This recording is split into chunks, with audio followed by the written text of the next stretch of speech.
जी का तो प्रताप आप सभी ने देखा होगा, कितने बलशाली है हनुमान जी महाराज। पर यही जो हनुमान जी का प्रताप था वो बस बाली ने नहीं देखा है। बाली बस घमंड में चूर था। तो उससे ज्यादा बलवान कोई इस जगत में नहीं है। एक दिन बाली गया जंगल में और जंगल में उसको मिले हनुमान जी। बाली को पता नहीं था कि ये हनुमान जी है। बाली को लगा कि ये एक ऐसा ही वानर है, तुच्छ वानर। हनुमान जी तो राम राम राम राम करते गए। फिर बाली ने कहा कि इस धरती पे कोई श्रेष्ठ है जो मुझसे युद्ध कर सके। क्योंकि आजकल सब में घमंड आ जाता है, जो भी बड़ी पोस्ट पे या लग जाता है या कोई भी बड़ा बन जाता है, बड़ा ताकतवर, तो वो ललकारने लगता है कि कोई है मुझसे श्रेष्ठ ताकतवर जो मुझको हरा सके। बाली ने घमंड के चूर में कहा कि मुझसे है कोई शक्तिशाली, और हनुमान जी तरफ उंगली करके कहा कि हे राम भक्त, क्या राम राम जपता है, मैं हूँ भगवान, अपने आप को भगवान साबित करने में। अब बाली ने कहा कि अगर तुझ में बल है तो मुझसे युद्ध कर। अब हनुमान जी तो बस राम राम राम राम रटने लगे। हनुमान जी सिर्फ श्री रामचंद्र के भक्त थे।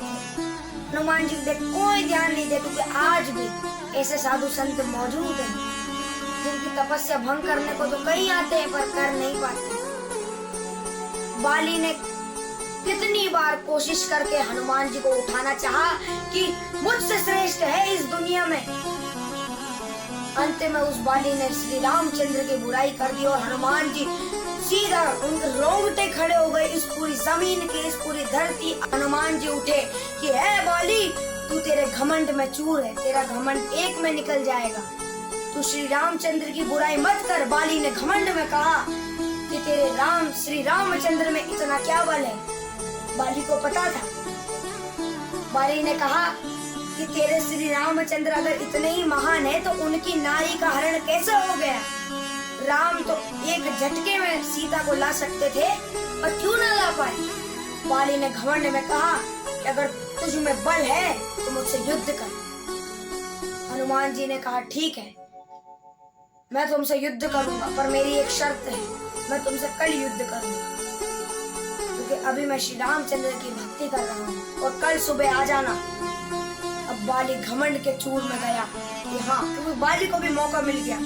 बाली में ऐसी शक्ति थी जो आपको पता नहीं है। बाली को ऐसा वरदान था कि जो भी उससे युद्ध करने आता था उसका आधा बल बाली के पास चले जाता था, आधा बल। अब आधे बल में कौन ही लड़ पाए। एक तो बाली में इतना बल है, और आधा ही बल अगर किसी के पास चले जाए तो फिर वो सामने वाला क्या युद्ध करेगा। बाली इस घमंड में चूर होके, और बाली की ये जो ताकत थी, ये जो वरदान था, बस वो एक हार के ऊपर। बाली के पास एक हार था। वो हार जब वो पहन के जाता था, जब भी वो युद्ध में जाता था और विजय हो गया। अब क्या हुआ कि बालाजी से उन्होंने जो की है कर ली थी लड़ाई। क्रोध में, घमंड में चूर वो बाली हनुमान जी को ललकारने लगा।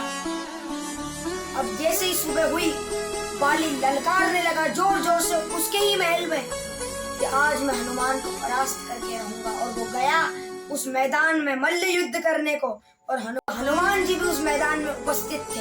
पर बाली को एक चीज नहीं पता थी, उस युद्ध के एक दिन पहले ब्रह्मा जी प्रकट हुए, और ब्रह्मा जी ने कहा हनुमान जी से कि हे हनुमान, अगर तुम बाली को मार दोगे तो मेरा वरदान भी असफल हो जाएगा और श्री राम भी बाली को ना मार पाए। तो फिर ब्रह्मा जी ने कहा कि तुम मुझे पूरी शक्ति दे दो, बस उसका 10% शक्ति तुम ले लो, और जब युद्ध के बाद तुम आओगे तो मैं तुमको तुम्हारी पूरी शक्ति लौटा दूंगा। हनुमान जी ने ऐसा ही, हनुमान जी ने ज्यादा विचार ना किया। अब बाली जैसे युद्ध करने लगा तो फिर धीरे धीरे हनुमान जी की जो शक्ति थी, अब 10% ही उनकी इतनी सी 10% शक्ति वो लेके गए थे। अब बाली में समाने लगी, शक्ति समाने लगी, और समाते वो बोलने लगा कि मेरा बदन फूला जा रहा है, मुझ में ऐसा लग रहा है कि इस पूरी धरती की शक्तियां मेरे शरीर में आ गई और धीरे धीरे करके उसका बदन फूलने लगा और वो युद्ध भी करने लगा, पर उसका बदन फूलने लगा और फूलते फूलते उसकी नसें फटी जा रही थी, क्योंकि हनुमान जी सिर्फ 10% शक्ति लेके आए थे और 5% शक्ति बाली के पास चले जा रही थी और उसकी नसें फूटी जा रही थी। और वो कहने लगा कि अब मैं क्या करूं। ब्रह्मा जी ने कहा, प्रकट होके बोला कि हे बाली, भला चाहता है तो दूर भाग जा, हनुमान जी से दूर भाग जा। बाली ने ऐसा ही किया, बाली भाग गया दूर और दूर भागते भागते फिर हनुमान जी की शक्ति वापस उनके पास आ गई और फिर बाली को एहसास हुआ कि इस दुनिया में सबसे श्रेष्ठ मैं ही नहीं, हनुमान जी है। अब बाली ने कहा कि प्रभु आज के बाद ऐसी भूल नहीं होगी। इस कथा का मतलब है, अर्थ है कि हमें कभी भी घमंड नहीं दिखाना चाहिए, क्योंकि एक घमंडी ऐसी है जो अगर आपने दिखा दी सत्यानाश हो जाएगा, जैसे बाली का हुआ। बाली तो उस समय मर जाता और फिर ब्रह्मा जी ने कहा कि जब हनुमान जी 10% ले गए थे, अगर पूरी ले जाते तो उसी समय भस्म हो जाता, फट जाता। बाली को उसकी सजा भी मिली, रामचंद्र ने धनुष उठाया, बस बाली ने सीख भी लिया। किसी को कम नहीं समझना चाहिए। अगर आपके पास कोई भी व्यक्ति आए तो कम मत समझना, वो क्या मालूम आपसे अधिक बलवान हो। तो आज की कथा यहीं पे विश्राम करते हैं। तो आइए, आरती का समय हो गया है। बोल बालाजी महाराज की जय।